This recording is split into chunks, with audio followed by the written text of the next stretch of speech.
Are you ready to hoist the colors?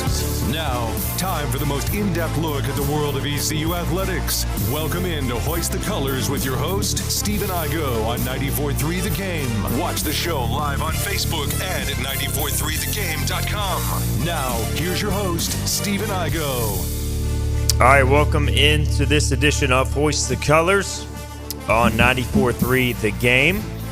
It is Tuesday. It is October 31st, Halloween. It just dawned on me, this is a Halloween edition of the show. It's spooky season. Unfortunately, very spooky for ECU football right now. 1-7. It's tough. It's a tough grind. We are streaming early today because it is our Tuesday show. And in season, that means we got the Mike Houston press conference coming up at 11:30. So in order for us to be there, we've got to go early, stream early. If you're listening on the radio, we are live at 12 noon as always. But if you're listening to our stream, we're on YouTube and Facebook and Twitter. If you got a question, a comment, concern, thoughts, something to report, let us know. Complaints, let us know. That is the voice of Joey Football, Joe Sampson. Joe, welcome back into the Hoist the Colors Lounge. Unfortunately, another Losers Lounge edition as East Carolina comes short again. Yeah, East Carolina Losers Lounge. Yeah, we're winners. We went 3-0 as That an is NFL fandom this weekend, which is not talked about enough. The Broncos, who I represent, the Jets, who you represent, Super Bowl contenders, and the Carolina Panthers, who Philip Pilkington represents, all won. Hey now. 3-0, fellas. I mean, this is 100% the only time this is going to happen this season. So let's relish this. But this was an awesome weekend. Philip, you were in Bank of America, right? I was. And you know what's the really funny thing is there's some combination of us all doubting each other's teams. Yeah. I doubted Joe's Jets. Joe doubted my Panthers. I doubted your Broncos. Everybody should doubt the Broncos against the Chiefs. I understand what you're saying, but I doubted them spread-wise. It was like, this is either going to be a win by 10 or we're losing by 40. Like, I wasn't saying I didn't believe in the Panthers. I was close. It was 15-14, 15-13. 15-13. So, like, the spread, if it's not 3, is well within reach. It was a true pick 'em. True. It was. And it was so cool to be there because, Musa Muhammad, Julius Peppers winning the Ring of Honor, so that was cool to see. Luke Kuechly almost broke the drum. Yeah. I don't know if you guys saw it. Did you guys watch the end of the Panthers game? I saw them attempt 18 different field goals. So that's the part I'm talking about. So, they were intentionally jumping off sides, and the officials kept killing the play because it was like that unimpeded to the quarterback rule. Right. And they were rightfully killing the play. They came in, whistles blowing, they didn't throw the flag and they go back and go, oh, by the way. And the people were losing their mind. There was some lady behind me asking them to throw the red flag and challenge it. And I'm like, you can't do that. How can you challenge a play that didn't happen? And also, we were inside 2 minutes. But I know she probably doesn't know that rule. But, it was just so we used to have – I'm not going to go on a long rant. I know this game's not about the Panthers. But we used to have seats, and they built a field box, and they've moved our seats. The people around us were all season ticket holders and pretty educated football fans. I didn't hear the dumb comments. Now we're around new people every week, and I just hear the tomfoolery. We'll get 4 yards on first down, and somebody's like, why are we running the ball on first down? And it's to open up the playbook. You just got 4 yards, dude. Yeah. Second chill and out. 6. Yeah. I could go on and on. I won't. No, my beer I didn't see the end of your game. I was too busy watching Zach Wilson with 20 seconds left after he got the ball after we punted Speaking it away. of kickers and former Panther kickers, Graham Gano missing the chip shot field goal, which gave the Jets life. Sometimes when you are a Super Bowl contender like the Jets, you got to get a little lucky. And there's no doubt they got lucky. But, Joe, they took advantage of it. Yeah, they don't ask you how it happened. They ask how many at the end of the season. How many wins did you take? And we're 4-3. The New York Jets are 4-3. You know who else is 4-3? The Pittsburgh Steelers. The Pittsburgh Steelers are 4-3. Two teams that shouldn't be in the same conversation. That is true. We're sitting here with different records and talking about that the Jets are in a legitimate playoff hunt without Aaron Rodgers. Y'all want to know who else is in the playoff hunt? Yeah, go ahead. The Denver Broncos. The Denver Broncos. After beating the Kansas City Chiefs, they're 3-5. They're 3-5. They are one more win away from legitimately being in the hunt. Yeah. And unfortunately, they have a bye. Well, fortunately, they have a bye, so I can enjoy this win. Right. Yeah. And then they go to Buffalo Monday Night Football. So, Ouch. But we have to fly all the way to SoFi. I'm good playing that. There's a path, guys. Terrible Not to stadium. turn this into an NFL show, but we're delaying the ECU talk as long as possible. Punt it. The Broncos play the Bills, but then they play Vikings at home. Kirk Cousins out. Done. Browns at home. Can't score. At the Texans. I mean, that is a path. That's a legitimate run. And if you get to 6-6, that is a legitimate. Yeah, who knows what's NFL going to happen in the playoff West? Team. I mean, the Raiders are terrible. Yeah. The Chargers are worse. Chargers are badly coached. They're a good team. Yeah, but Staley's just a talent. moron. But if Brandon Staley loses games 28-27, yeah, and he loses 6 games, they still have 6 losses. they should have never fired Marty Schottenheimer. He should still be Okay. at 95 years old. Whoa. Let's just throw Bring Philip Schottenheimer Rivers out of retirement back as well. into the retirement home where he belongs. I'm still hurt about it. 14-2, and he gets fired. Look, guys, Anthony Lynn wasn't that bad a coach. I have to say. he wasn't. Different things. We're all fired up because our NFL teams won, and we're going to enjoy it. And we're going to talk about it today. We're going to talk about it on Friday's show for sure. Oh, 100%. For our picks. I guess let's talk ECU now. This is Hoist the Colors. We already got a couple comments on East Carolina. I assume William Landon says any chance of an injury update. He could be asking about a New York Jets injury update. So keep us up to date. What's going on with the Jets injury update? Connor McGovern has a dislocated kneecap. Former Bronco. Wilson, the D tackle, is out with a broken leg for the rest of the season. They're unsure about the second center going on IR or not. They're trying to determine that now. Injury update, obviously Kirk Cousins, towards Achilles. He's out. That's really all I have Jets-wise.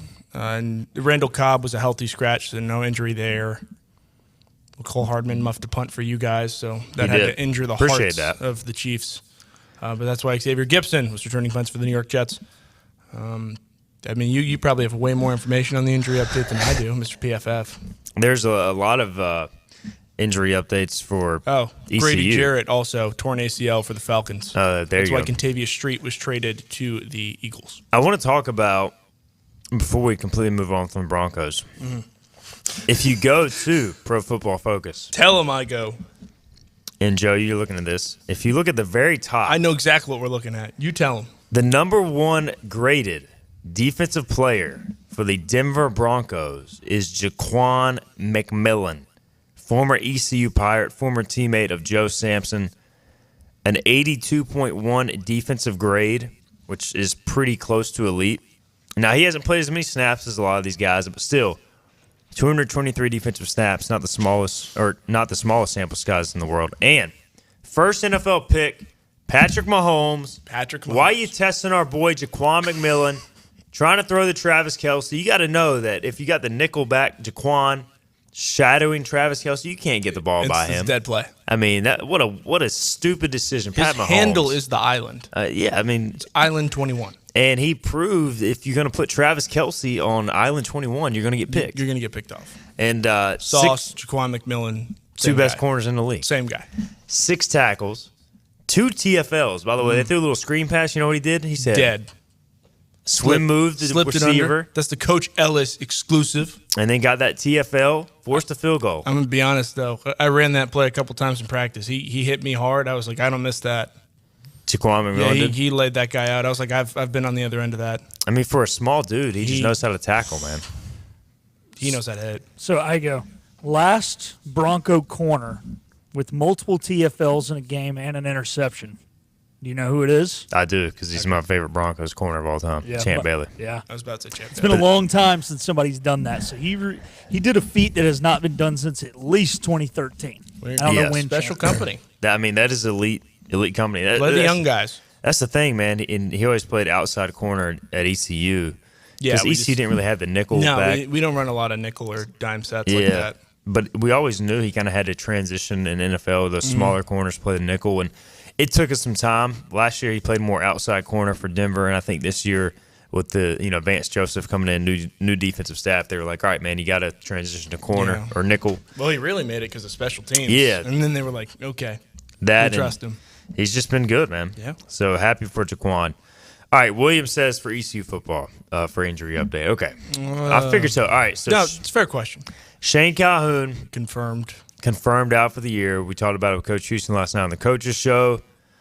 Hurt my heart. Tough news, man. Hurt my heart for your guy, and he does have surgery though. So successful surgery. No mishaps. He does have a year of eligibility left, but I mean, definite blow for this team.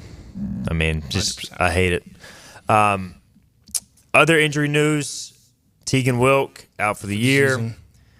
Omar Rogers, fellow safety. I'm not expecting him back anytime soon. Javius Bond, week to week. I think he's going to return to practice somewhat this week, but we'll see how he goes.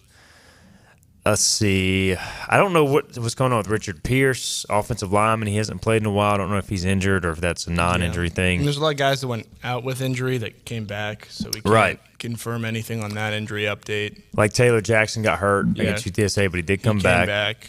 And so, we've seen some of that, but that's kind of where it stands right now, as far as what I can think of. I'm sure I'm leaving somebody out. All right, ECU loses to UTSA 41-27. Later in the show, we're going to talk about what players we want to see. There's 4 games left, and 4 games is kind of the magic number for the red shirt rule.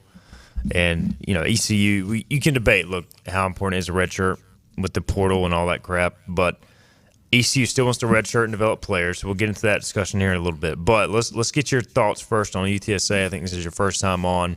Since the game transpired, 41-27 was the final. We saw some improvements. We saw some new areas of concern pop up. So what did you kind of make of the game? Well, this is going to anger a lot of people in Pirate Nation. This was the most complete game ECU has played the whole season. I think it was more complete than Michigan. I think the offense kind of answered the call, was able to sustain drives and keep the defense off the field for a little bit. Yes, you were explosive, but you were able to sustain things and kind of get the defense a break, and there weren't a ton of one-play drives. And obviously UTSA is an explosive offense and had like 2 or 3 8-play drives and then a 3-play drive with the big 69-yard run that goes for it. And that's the thing that you're facing when you face that kind of high-powered offense. Jeff Traylor was at SMU in 2016, and then he came over to here. And that's just what he's been throughout his entire time. He's just been like that guy, and he was at Texas and then SMU, and then now he's here. He just brings offense with him. So it's difficult to try and limit them, and especially when they score as much as they do. I think last year they might have been the second highest scoring offense in the nation by statistic. And then your defense, if you're that aggressive, you're going to get beat on some double moves, on some pump fakes. So I wouldn't say it's cause for concern. Blake Harrell does run the 3rd most efficient defense in the nation by the numbers. So I was very impressed that they didn't let that be the swing. The offense wasn't like, okay, game's over, like let's just pack it in, get out of San Antonio and call it a week.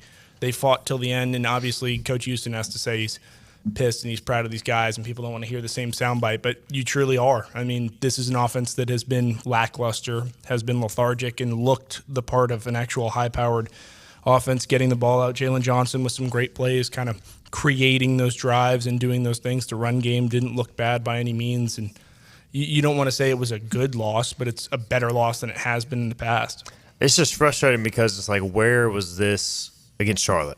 I mean, you needed a touchdown to beat Charlotte. Just one. I mean, just one touchdown. Where was this against Rice? Where were the shots downfield? Mm-hmm. Where were, coming out max protect, throwing the ball downfield or doing some different things, the screen game. I know at times, look, I mean. App State. Yeah, App State. I mean, there were times where Donnie called up some good screens, and we didn't execute them well this past weekend. So, it's not all on play calling either. But I just felt like, I don't know, there was like a more concerted effort offensively to do different things. And it's like, where has this been? And so that's kind of disappointing because you could have 2-3 more wins right now if you have that same offense. And I'm not saying they lit the world on fire, but they were better. But it's far better than it has been. Yeah, they were more confident. This is an offense that I think has scored 129 points now within the season, which by breakdown is not great considering one of those games was 10-7. Yeah. So, I mean, I do think Alex Flynn looks like the guy. I mean, and unfortunately it's taken 8 games, but we've seen enough now of Garcia and Flynn. You have to start Flynn. Yeah, Garcia got a shot, and it just didn't work out for whatever reason. I think Flynn is just, if you're trying to win games, Flynn's the guy right now. Flynn's a game manager, and he knows how to get the offense going. He knows where to put the ball. He's not going to make dumb mistakes, and he's had some turnovers and some clouded things, and that's going to happen. He's a young quarterback, and obviously young is a relative term, but he has limited game experience. He didn't throw his first college pass until this year. But he doesn't seem like the offense is chaotic. Like when Garcia's out there, it seems like people are just kind of trying to find windows and extend plays and make plays because the actual – it just doesn't look right. It's like a symphony almost. And I've said it before, offense is like classical music, defense is like heavy metal. You want to be like a symphony where you're just kind of all moving in unison with the right parts, looking like it's a one smooth motion. And that's what it looks like with Flynn. He's under calm. He's just sitting there. He's got no pressure on him as far as he's not supposed to be here. He was never supposed to be here. This wasn't supposed to be the Alex Flynn show. That's what it was never promised to be to him, so he's taking every advantage. And when you play a guy like that who truly has nothing to lose, he's dangerous, and you've seen it, how he just kind of shows up week in and week out.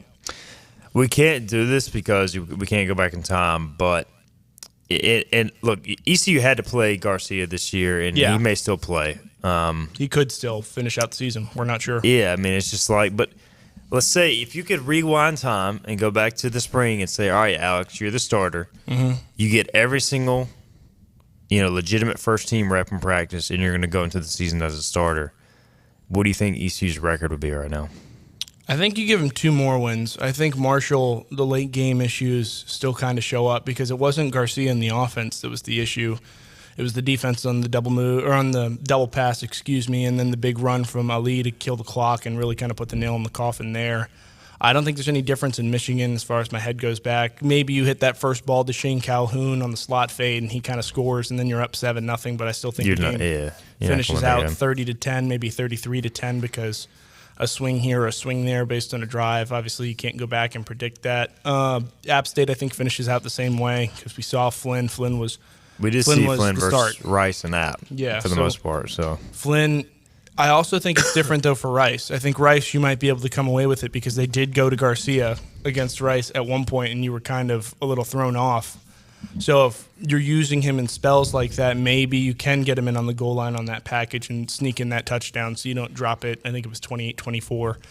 I think you definitely beat Charlotte. I think you definitely beat Charlotte if it's Flynn's game because just the way the offense moves, and I don't want to blame Camaro by any means or Mason, but if Flynn completes that pass to Camaro, you're driving and it's a 33-yard pickup or something, and then all of a sudden you're in field goal range. You can tie the game and you're going to win it instead of tie it. It's a sloppy game though, so you can't immediately count it as a win. Just a lot of moving parts, but a lot of moving parts. I'd probably put him at probably 3-4 then with Flynn as a starter. Just everything the way it's gone and how the defense has kind of had to respond and carry things. I don't think you beat SMU. I think SMU is a very good football team, and I think they're going to surprise people next year in the ACC, including myself. It hurt me to say. But, probably 3-4. I'd give you 2 more. I'd probably give you Rice, and I'd give you Charlotte. You could steal one away. Maybe. Marshall if you were, like, treating it differently than if you were playing behind, but I still lean to Marshall. I think Marshall was a more experienced team. So my thing, Joe, though, is like, I'm not disagreeing with you, but I kind of brought up the whole like Rice was a Flynn game. I think if he's the starter from the beginning, though, the offense probably flows better in some of these games. I'm not really disagreeing with 3-4. That's probably what it is. Right. But there's some of these games where maybe the defense folded at the end, like Marshall, but their time of possession battle is different, or the field position battle is different, and that's not maybe even a Flynn versus Garcia thing. That might just be a true number one starter versus a 2-quarterback system that hasn't got their crap together thing. So right. I think it's at least 3 wins. Yeah, I don't know if you score as many points. I think the offense looks better. Yeah, when sometimes flipping the field is a winnable drive, and I think we have less 3-and-outs. We had 20 first downs this week. That has to be the most first downs we've had in a game, right? I'm not considering Gardner Webb. It looks like he's got something to say though. So Michael Jones says, "Oh boy, laugh out loud at answering the call." Being 13 points on offense when the game was in doubt. Joey, being a Jets fan, has his bar for offense on the ground. Hey, man. Hey, he's used to bad offensive football. I'm used to bad offensive football. I'm used to good defensive football. That's why I can sit here and talk about it all day. Yeah, he's too young to remember Curtis Martin, so. No. He was a beast. Do you know what the highlight of my Jets' lifetime was? Sanchez taking you to back-to-back AFC championships. It was Sanchez taking us to back-to-back AFC championships. That's how low the bar is. Sad life. Brett Favre was a quarterback for the New York Jets for a cup of coffee. A sad life. threw the entire season away, went to Minnesota to piss off the Green Bay Packers, and I sat there in misery while we went through Christian Hackenberg, Kellen Clemens. There's a lit. Bryce Petty. Christian Hackenberg is the worst quarterback of all time. All right, did you watch Bryce Petty? He's the worst. He's Nathan worse. Peterman. No. Nathan Peterman is the worst. All right, we got to get a break in. We'll come back. We will talk about guys and players we want to see going forward. 4 games left. Do we see any personnel changes? Do we see any new faces? We'll talk about that. We'll also continue to take your questions as well. This is Hoist the Colors on a Tuesday. We'll be right back. 2024s are moving in, which means 2023s are moving out. It's the model year-end move-out at Greenville Toyota. Shop new RAV4s, $289 a month. Even save on the all-new Camry, also $289 a month. At Greenville Toyota, where our volume saves you money. Other restaurants claim their food is fresh and fast, but are they friendly? At Moore's, you're treated like family the minute you walk into their doors. With locations in Winterville, Newbern, Swansboro, Morehead City, and Jacksonville. We've been practicing what we preach since 1945. At Moore's, our barbecue is slow cooked and smoked over real wood daily until it's so tender it's falling off the bone. Combined with our fresh chicken, cooked to order seafood, and homemade fixins, we're sure you'll agree. If it's not Moore's, it's less. Acre Station Meat Farm, along with Lane Angus Beef, bring you farm to fork beef. Stock your freezers now with affordable beef boxes, just in time for the grilling season. Farm to fork beef brings quality local beef to your family. From your traditional butcher shop, Acre Station Meat Farm. Come on down to Acre Station Meat Farm and find out why we're #1 in fresh cuts and friendly service. Acre Station Meat Farm, Highway 32 North, Pinetown. At GoEco, we don't just supply the office space. We create solutions for any environment. Our state-of-the-art commercial-grade video display is perfect for watching film with the team.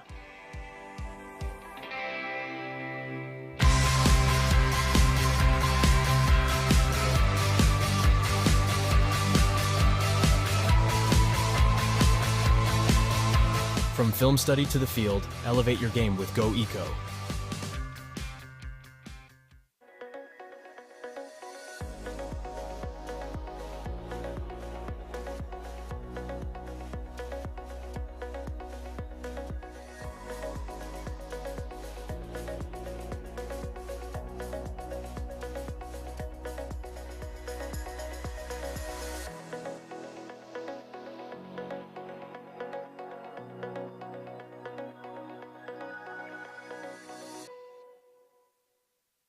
Storm season is approaching. North Carolina weather can damage your roof, and before long, a small leak can turn into a big problem. Your home is one of your biggest investments, so protect it with Wells Home Improvements.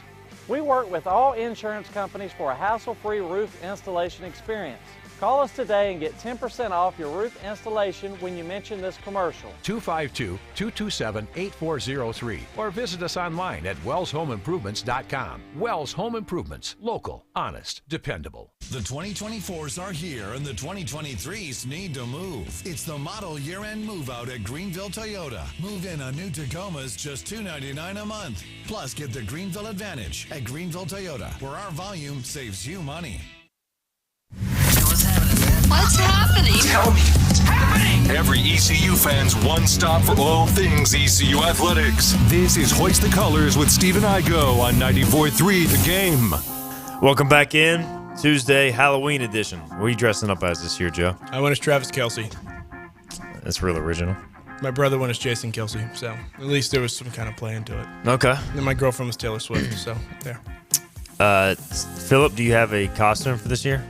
No, I don't. I'm kind of at that age where I'm too old to go to the college parties, but I don't have kids yet of my own. So, but here's what you do.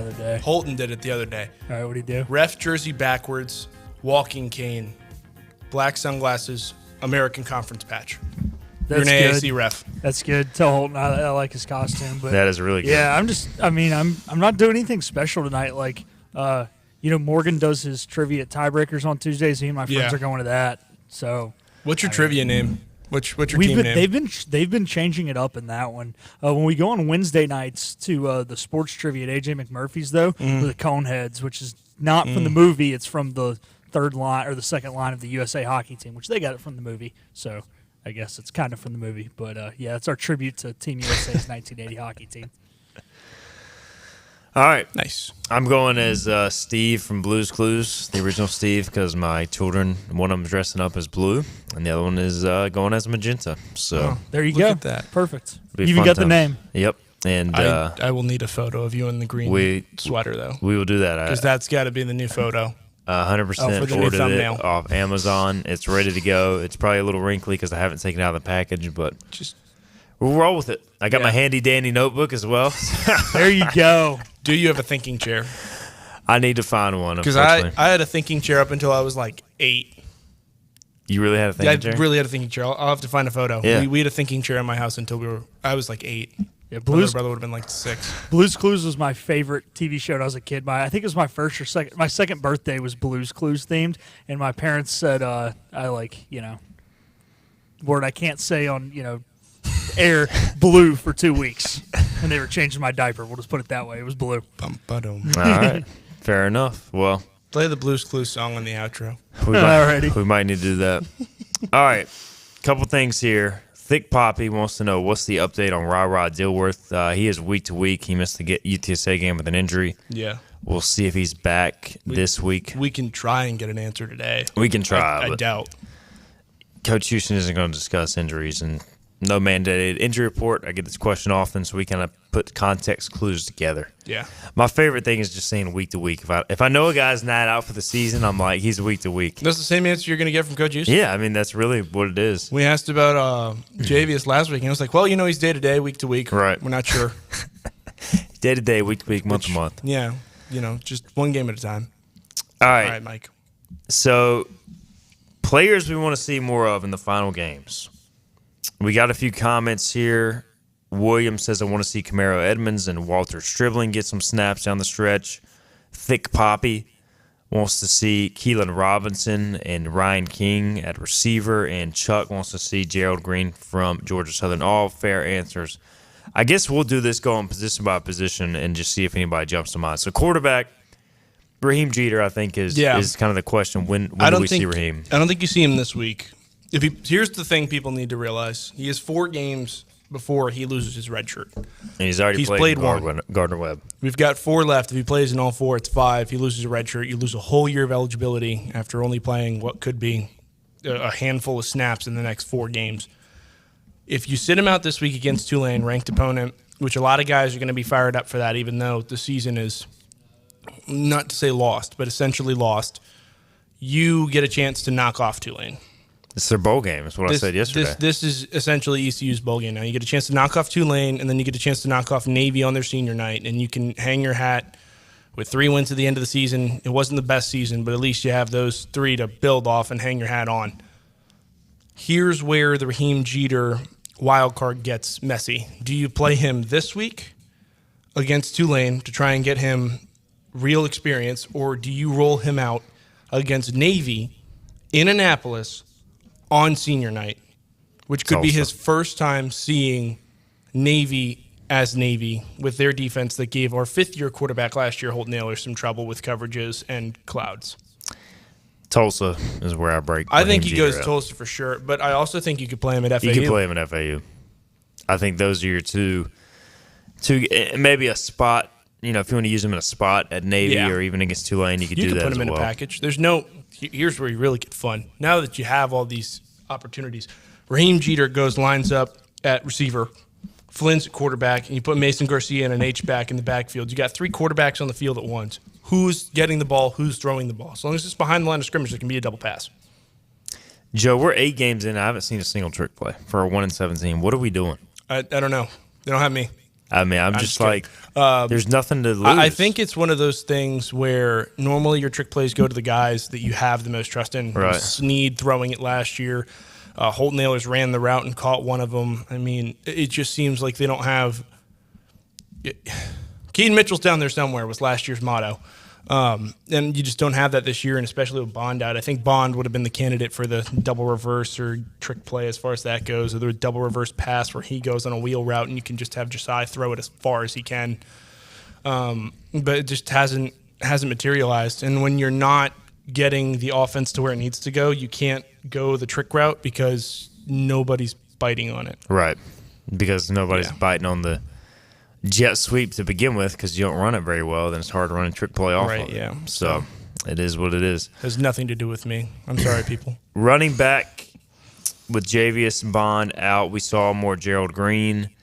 I think everybody wants to see more of him after last game. Camaro is a popular answer, so I feel like you could go anybody at running back. Yeah, we saw a lot of gun, too, which was a lot more than I was anticipating. And obviously, beginning of the year was very high on how he runs. But I think the way the offense is built this year, he's a huge building block as far as how he runs and the way he gets downfield. And he doesn't try to get lateral, or he tries to get lateral, he doesn't try to get vertical because he's trying to stretch the play, but he can still hit on the inside. He's not just running into contact, except for when he played Campbell.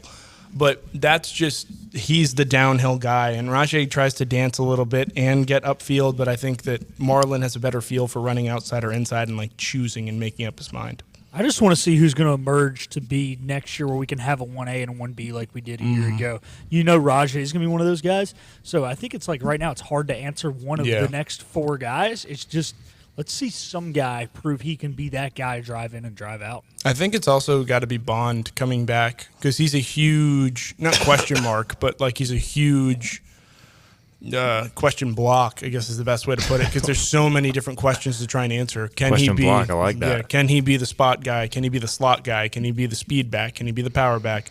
How's his spring going to progress? How's his hamstring? Are all these things going to play into a factor later on down the line? There's so many questions for Bond that would determine if he's 1A or 1B next year. I'm still in question block. I like that. Question block. Question mark. Put that in your news block. All right, put it in the notebook. Let me write it down real quick. I should have brought my handy dandy notebook. You should have brought the handy dandy notebook. Wide receiver. I've been on I want to see Josh Murphy. We still haven't seen him really get any reps. The Murph man. I see him make plays in practice all the time in terms of contested balls. Coach Scott used to call him the Murph man because the milkman, he always delivers. He delivers, man. He's just that guy. I mean, he can hold, he can catch. Coach what can Murph. he not do? So I want to see him. I do want to see more Keelan Robinson. Rolled out a lot of different guys against UTSA that I think should get a lot more burn. I mean, Ryan King hasn't been what you were expecting, but this is a good time to see if he had a holding penalty on the kickoff return or blocking the back. So I don't know. At some point, you just kind of have to throw stuff at a wall and see what sticks. Brock Spalding, saw a little bit more of him as well. Jalen Johnson's returning to form, which is unfortunate saying what will be game 9 of the season when you're eliminated from bowl contention, but that's at least something. Tight end, with Shane out for the year, we saw DeCirio start. He played more than 40 snaps. Coach Houston said he was very nervous getting plays called basically to go to him. So this is a guy who was playing edge rusher and some quarterback in high school last year. So he's still figuring out what he's trying to do at tight end. But we could see more Savage as well down the stretch here. Yeah, could see more Savage. Ferguson, I think, is close to return. Yeah, that's what you have to try and think about. Is Ferguson close now? Are they going to expedite his time frame now that Calhoun is out? That you need those guys because you need to go 12 personnel against a team like Tulane because of how they run. I don't want to get nerdy. They run the cover 3. They put 3 guys in the back end, so you're going to have less people in the box. So if you can stack it, you can run the ball a little more. So I think it would be Savage at H, and then they'd put Riles at Y.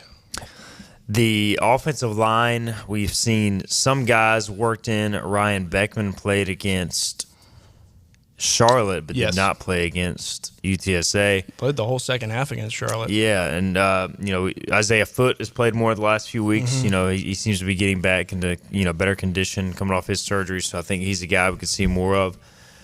We talked about Richard Pierce. Somebody says literally anybody else at left tackle. Here's the thing. All right, so Parker Moore he's a right tackle. He's right tackle through and through. He'd be the first to tell you that. And they put him at left tackle this year because really they don't have another left tackle. Yeah, I don't know who you would trust more, and especially because we didn't know how Owen Murphy was going to play out with his knee. And when he came back was different than what they anticipated. You can't go into the season without a left tackle.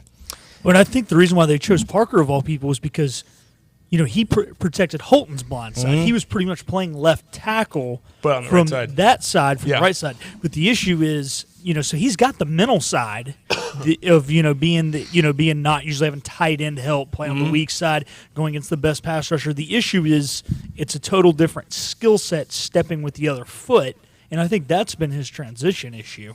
But as far as what it takes, the hard of changing from one side to the other, I think he's got that between the years.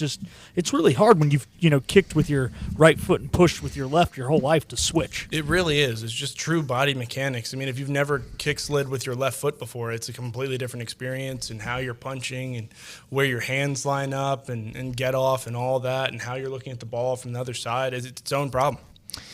So go out and buy a left tackle this offseason, and then you can put Parker Moore back at right tackle, and he's played right guard. So that's what I would do if I had the money. I was about to say, with what money? Yeah, I mean, that's my question. That's why we're going to get Team Boneyard. Team Boneyard, get your checkbooks out. Put the graphic up. We're going to get those guys. We're trying to get Lance Clark, who is part of the Clark family, who's got some funds he can maybe designate. But we're trying to get him on the show. Thank you for all your donations, Mr. Clark. He's a Team Boneyard board member. We're trying to get him on the show soon to kind of talk about the importance. All right, let's get a break in. We'll come back. We'll talk defense. Defensive players we want to see more of. Sam Danka. We'll talk about that on the other side. This is Hoist the Colors on a Tuesday. Air Service is back at Pitt Greenville Airport, offering safe, clean facilities and flights from American Airlines. That means the short commute, quicker lines, and better prices that get you where you're going fast and easy. See it for yourself. There's great things inside at Pitt Greenville Airport. The best burgers around. Everyone loves a thick, juicy, and fresh burger.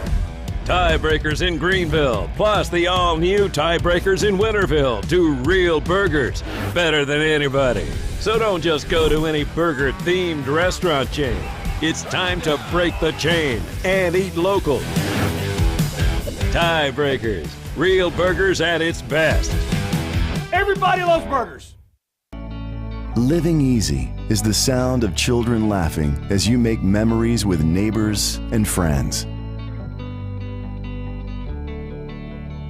It's the sound of nothing at all. It's the smell of the salt air. Hear the waters against the marsh grass. See the beauty of our coast. Bow Coast, located in Beaufort, North Carolina. Southern Living's best small town. Air Service is back at Pitt Greenville Airport, offering safe, clean facilities and flights from American Airlines. That means the short commute, quicker lines, and better prices that get you where you're going fast and easy. See it for yourself. There's great things inside at Pitt Greenville Airport. Hey, grab me one too.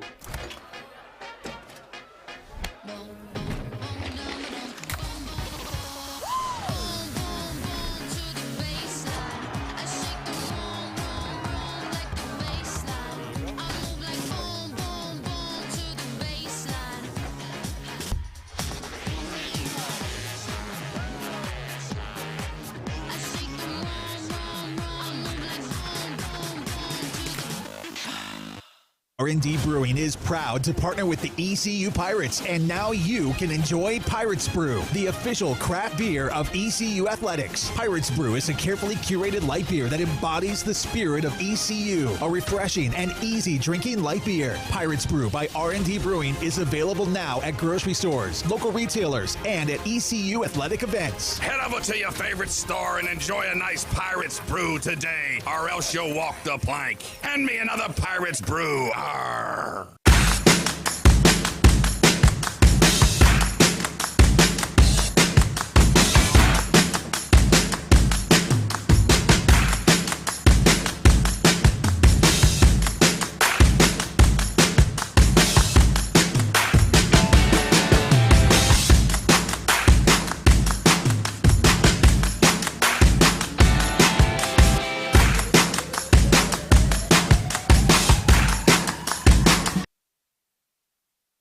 Everything you need to know in the world of ECU athletics. This is Hoist the Colors with Stephen Igo on 94.3 The Game. All right, welcome back. Joe showed me a practice clip in the break. Won't name any names, but ferocious edge rusher. Hey, Sampson. I did it all. Just not in games, baby. Rocking the number 61. I mean, he went against this. He went against an offensive tackle, and it was just. I mean, it was poetry in motion. Men against boys. That's what it looked like. Men against the boys. It was a great move. Great pressure from Joe Sampson. And speaking of pass rushers, let's talk defense. We're kind of talking about players here we could see more of, or that we want to see more of over the final 4 games. And let's start. We just did offense. Let's do defense now. And to be honest, when I look at the defensive front, I mean, everybody's already playing. There's not many. Like, you can't sit here and be like, oh, C.J. Mims or Xavier McIver. They're both playing again. I mean, but there is one name. Sam Danka. Sam Danka. He is. I need to look up how many snaps Sam Danka has played. He is all of 6'6". He's twitchy. He's lengthy. He goes in for one pass rush series against Rice, backed up, deflects the ball, forces a fumble, which they jump back on, and then gets a huge pressure to make them punt it away, backed up. He's played 47 snaps through 8 games defensively, and he played 18 snaps against Gardner-Webb, 16 versus Rice, and then basically 4 or less snaps in every other game. So, you know, he's stuck behind Jeremy Lewis and Jack Powers, which is a big part of this. They've tried to get him on the field some more, but, you know, it's just one of those things where those guys are older. Danka's time is coming. I wouldn't mind seeing Eric Doctor play a little bit of defensive end as well, but, you know, you got Chad Stevens, J.D. Lampley. Defensive tackle, I mean, we see them all at this point. I don't know who hasn't played at this point at D tackle. Deontay Johnson, just balling out. He's monster. Kicking guys' butt right now. Kicking tail. You know, Elijah Morris. Surad Ware. C.J. Mims. Xavier McIver. Shuford. McIver. So, I mean, all those guys are playing. You're rotating 6 guys at D tackle. You don't have a depth problem. Yeah. So, linebacker, we've seen a lot of Taylor Jackson. We've seen a lot of Mike Edwards. And, you know, Zakai Barker was a little banged up last game, but he's a guy I think we might could see down the stretch. A couple of freshmen, the redshirting, DJ Johnson and Julian Davis and Greg Turner. We could maybe see those guys on special teams from what I'm hearing these last few games. Because, Joe, as you get more guys banged up, specifically at safety and linebacker, I think that's when you start seeing some of those guys slotted in on, like, kickoff coverage and that sort of deal. Because you got to try and save your safeties and your DBs. I mean, those guys are running miles a game, and I'm not using that as a euphemism. I mean, we wore the catapults, and I think it might have been 2021. Malik ran 3.2 miles, they said, total in one of the games. So it's not like they're sitting back and playing in coverage and not filling the void, and they can run all these different core 4 snaps, which is the 4 main special teams plays.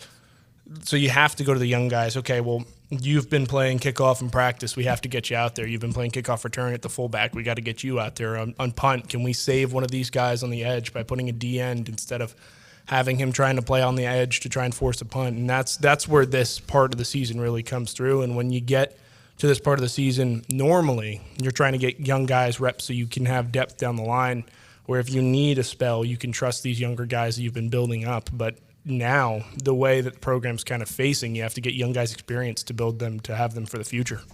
Michael Jones says the only answer really is Sam Danka. Powers and Lewis are gone after this year, and there's no bowl.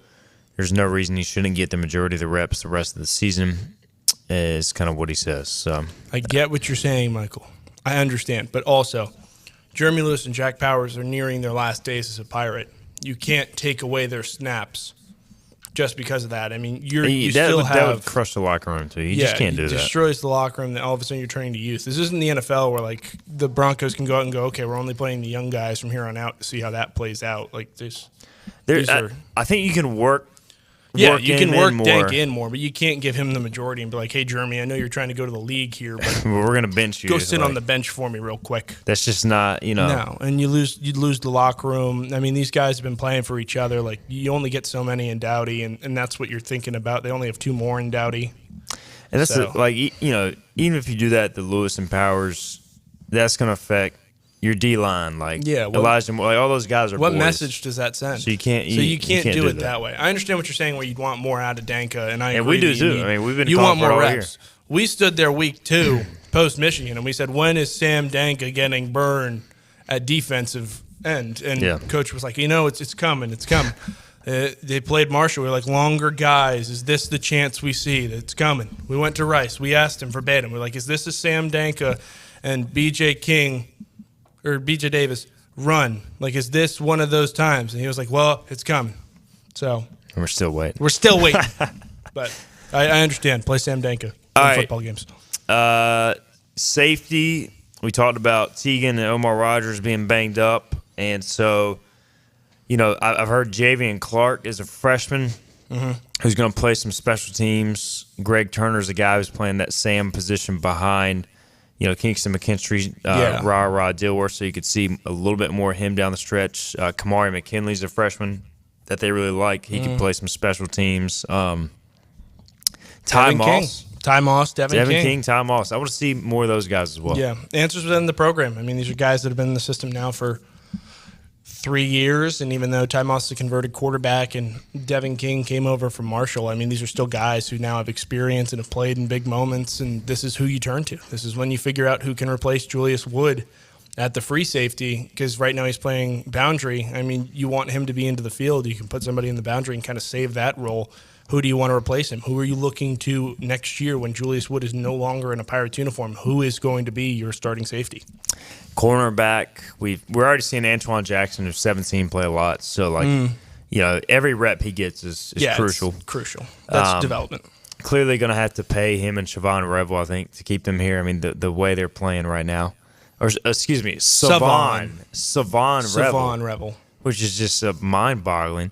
Dalen Diston's a young corner they like. We haven't seen a lot of Tymir Brown recently, the UNC transfer. Maybe he gets more in the mix, and also IBM has been playing a lot. So they're already pretty young at corner. I feel like you can only do so much. It was a room that when Ellis, before he left, talked about how he loved the youth of the room, and it was a chance to kind of mold everybody, and obviously different situations turn into different departures and all those things, so I don't fault him by any means. But he loved the talent and the young mindset of the room and how he could kind of mold that. There was no set guy. Everybody was hungry and ready to fight before he said he would left, and I'm sure Coach Mo is now experiencing the same thing with just how young they are and the hunger.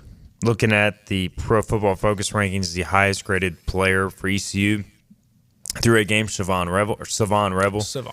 Antoine Jackson, the third highest graded defensive player among regulars. So your 2 corners. PFF Team of the Week PFF Team of the Week as well for this week. So those guys have a chance to be really good. Hopefully the Pirates can keep them here this offseason. We'll talk about that throughout the remainder of the season as well. All right, let's get our final break in. We got a question about why we think the offense improved, because they only scored 13 points. And the last touchdown was in garbage time. We'll address that and more on the other side. This is Hoist the Colors on a Tuesday. 5th Street Hardware is the home of the $9 lunch special Tuesday through Fridays. $9 specials every day, including the famous Burger Day on Tuesdays, Flatbread Pizza Wednesday, the famous 5th Street Hardware Reuben on Thursday, and fried fish or shrimp on Friday. Plus trivia on Wednesday nights and live music every Thursday nights. And the Prime Rib Brunch Buffet has returned on Sundays. You heard that right. The Brunch Buffet with all the great items, including prime rib. 5th Street Hardware in downtown Greenville.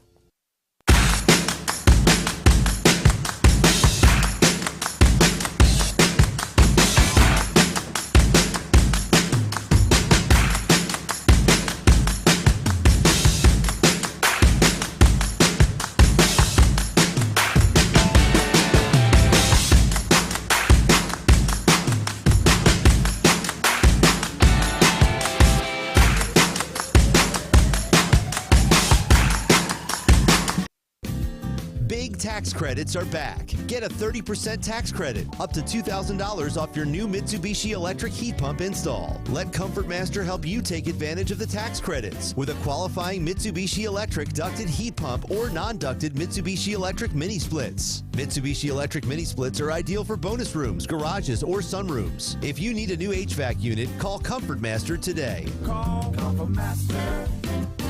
Call Comfort Master.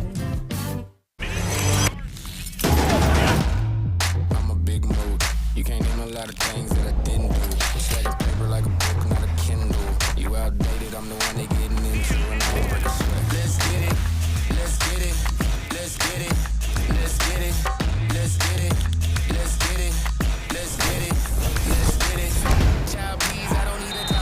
Are you game day ready? Anson Belt, the official belt of ECU Athletics. Are you ready for a digital hair color revolution? The Color Master Factory by Chi and LG. A masterpiece of innovation, unlimited color formulations, limitless possibilities. Long-lasting color. Chi.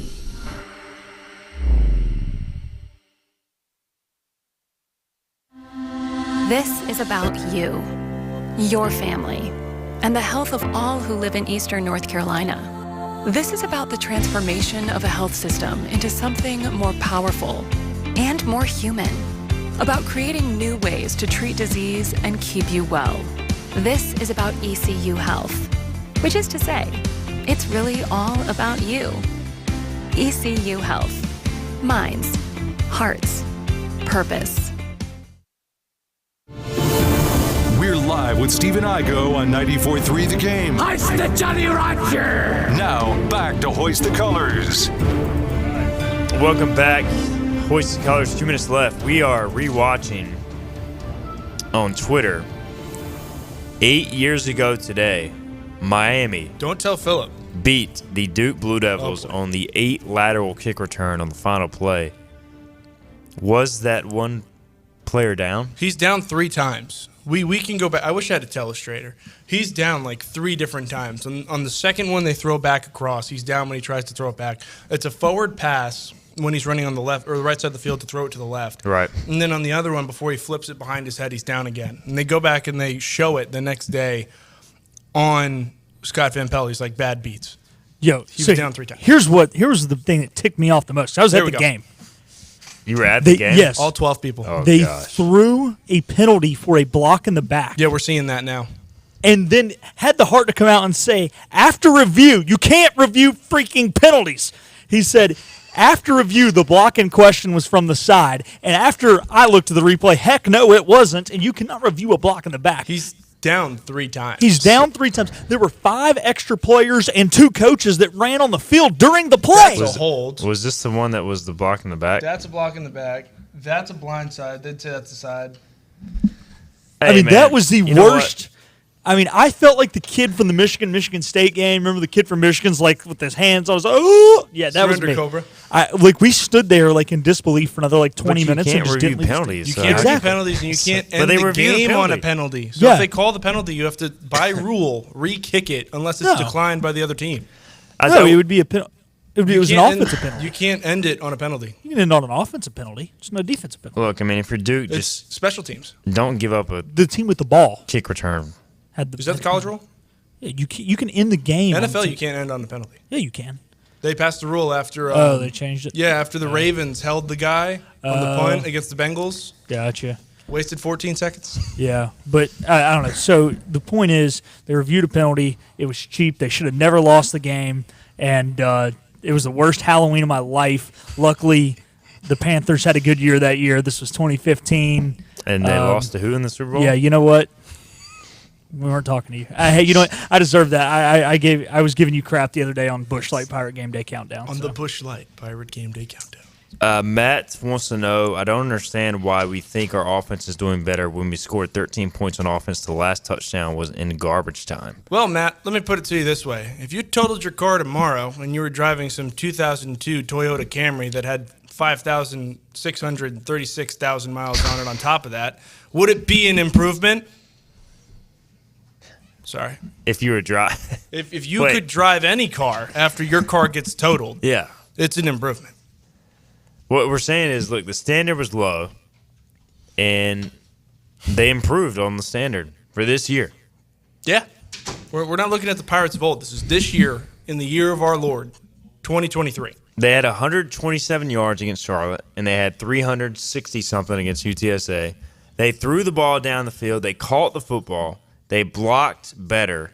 They ran the football at times. They scored more than 20 points. That wasn't they against had a Gardner receiver Webb. catch a touchdown. We're not saying the offense is back. We're not saying they're here. No. We're just saying they improved. It's just a factual statement. Look, I get it. The offense is still bad. It still needs addressing. It will be addressed. You could say, should it be addressed now, like at Iowa? Yeah. Well, Iowa comes out and says Brian Ferentz will not return. They're 6-2. I mean, it's a fair argument. I get it. It's a fair question. We've asked the question. I've asked Mike Houston twice this year. Do you consider making an offensive play calling Somebody change? will probably ask it again today. The answer will most likely be the same. He has said at this time, it's not the answer. So I think eventually there will be a change made given the season, but it is what it is. We got about 30 seconds left, Joe. I've said from yesterday, this Tulane game is ECU's bowl game. If you win it, you can – I don't know if you can save the season because it's gone really, but you can salvage – you can build on it for next year for sure. I mean, you can kind of put it at and say, okay, this is what we did well. We're trending in the right direction. Obviously we didn't win what we wanted to win, but we still had a team that could go in, compete, and battle, and that's at least something to kind of tell the people you're recruiting in the portal now with NIL. You have to have some sort of film now as coaches to put out there to bring new players in. Need a W. This Saturday would be a good one to get. All right, Joe, appreciate it, man. Thanks for having me. Philip, thanks for chiming in, as always. Sorry to your 2015 Panthers. No, it's all good. Hey, I was just thinking about it. Only a week later after that terrible Duke game, I made my national television debut. That's a story I need to tell you guys. All right, we'll have to hear that next time. All right, good stuff. Appreciate everybody tuned in. We'll talk to you tomorrow at 12 noon. This has been Hoist the Colors. This has been Hoist the Colors with your host, Stephen Igo. Tune in weekdays at noon for all things ECU sports. Get a recap of the show at 943thegame.com, on Twitter, Facebook, or anywhere you get your podcasts. We're back tomorrow with more of Hoist the Colors on 943 The Game. Hi, I'm D.R. Alligood. And I'm his daughter, Jessica. For 11 years, we have built quality driveways and parking lots for both your residential and commercial needs.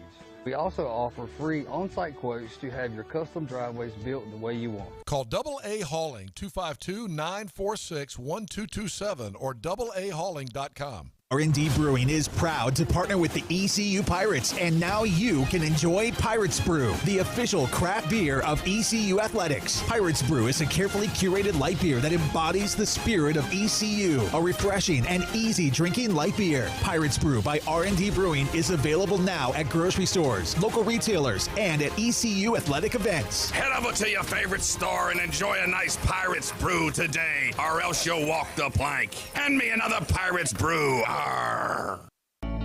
Living easy is the sound of children laughing as you make memories with neighbors and friends. It's the sound of nothing at all. It's the smell of the salt air. Hear the waters against the marsh grass. See the beauty of our coast. Bow Coast, located in Beaufort, North Carolina. Southern Living's best small town. Hey Pirate Nation, I'm head men's basketball coach Mike Schwartz. And I'm Kim McNeil, head coach of your defending American Athletic Conference champion women's basketball team. Basketball season is just around the corner, and we're looking forward to another exciting season on the hardwood. We need Pirate Nation to Pat Minji's Coliseum by purchasing your season tickets today. Call 1-800-DIAL-ECU or visit ECUPirates.com to get yours now. Thanks, and go Pirates. Hi, I'm D.R. Alligood. And I'm his daughter, Jessica. For 11 years, we have built quality driveways and parking lots for both your residential and commercial needs. We also offer free on-site quotes to have your custom driveways built the way you want. Call AA Hauling 252-946-1227 or AAHauling.com. Big tax credits are back. Get a 30% tax credit, up to $2,000 off your new Mitsubishi electric heat pump install. Let Comfort Master help you take advantage of the tax credits with a qualifying Mitsubishi electric ducted heat pump or non-ducted Mitsubishi electric mini splits. Mitsubishi electric mini splits are ideal for bonus rooms, garages, or sunrooms. If you need a new HVAC unit, call Comfort Master today. Call Comfort Master. Call Comfort Master.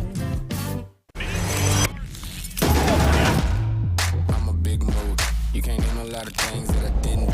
It's like a paper, like a book, not a Kindle.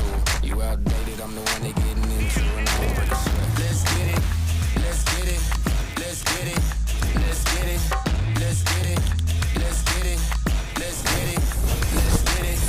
Child, please, I don't need a dog. Are you game day ready? Anson Belt, the official belt of ECU Athletics.